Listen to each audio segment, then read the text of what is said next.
মুহূর্তের সবথেকে বড় আপডেট ডিয়ারনেস অ্যালাউন্স বা ডিএ অ্যালাউন্স নিয়ে। রাজ্য সরকারের কর্মচারীদের এই ডিয়ারনেস অ্যালাউন্স নিয়ে ক্ষোভের বা অধিকারের লড়াই দীর্ঘদিন ধরে চালিয়ে আসার পর অবশেষে তারা হকের ডিএর 25% আদায় করতে পেরেছিল সুপ্রিম কোর্টের দ্বারা, যার মাধ্যমে এই ডিয়ারনেস অ্যালাউন্স নিয়ে রাজ্য রাজনীতিতে এবং মুখ্যমন্ত্রীকে নিয়ে বিভিন্ন ক্রিয়া প্রতিক্রিয়া দিতে দেখা গেছে।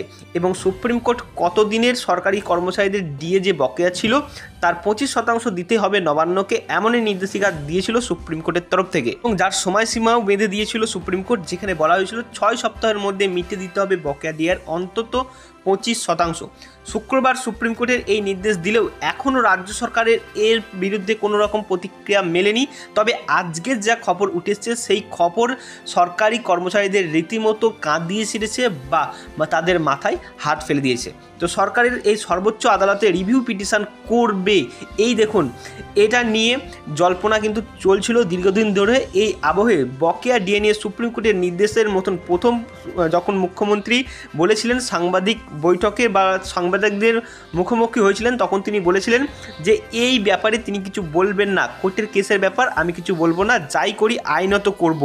তো সুপ্রিম কোর্টের যে নির্দেশ ছিল সেখানে 6 সপ্তাহের মধ্যে আপনাদের যেহেতু 27 তারিখ লাস্ট ডেট ছিল, অর্থাৎ ইংরাজির 27 তারিখ, এই 27 তারিখে আপনাদের ডিএর ব্যাপারে বলা ছিল। যেহেতু 27 তারিখে ছুটি ঘোষণা ছিল রথযাত্রা উপলক্ষে, তাই সরকারি কর্মচারীরা আশা করেছিলেন যে অন্তত 26 তারিখের মধ্যে এই ডিএ রাজ্য সরকারের কিছু আপডেট আসবে। তবে যে আপডেটটি উঠে এসছে যা রীতিমতো সরকারি কর্মচারীদের অবাক করে ছেড়েছে, দেখুন মমতা ব্যানার্জির সরকার অর্থাৎ বর্তমান সরকার কিন্তু সুপ্রিম কোর্টে আবারও একটি পিটিশন দায়ের করেছে, যে পিটিশন আপনারা এখানে অনস্ক্রিন দেখতে পাচ্ছেন।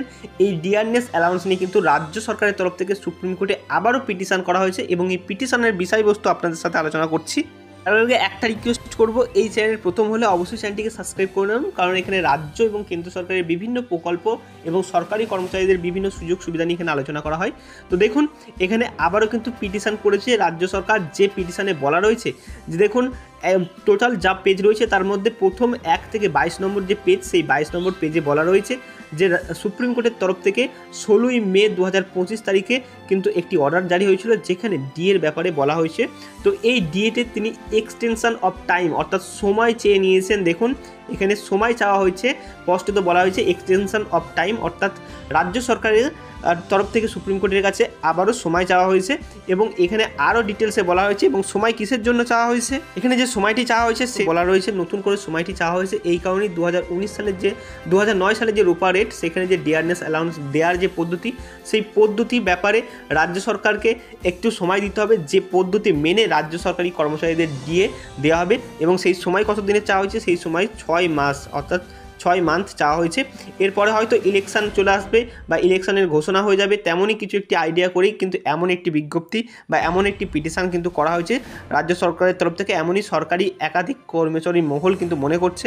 তো পরবর্তী আপডেট কী আসবে অবশ্যই চ্যানেলে জানতে পারবেন, তার জন্য চ্যানেলটিকে সাবস্ক্রাইব করে রাখতে হবে।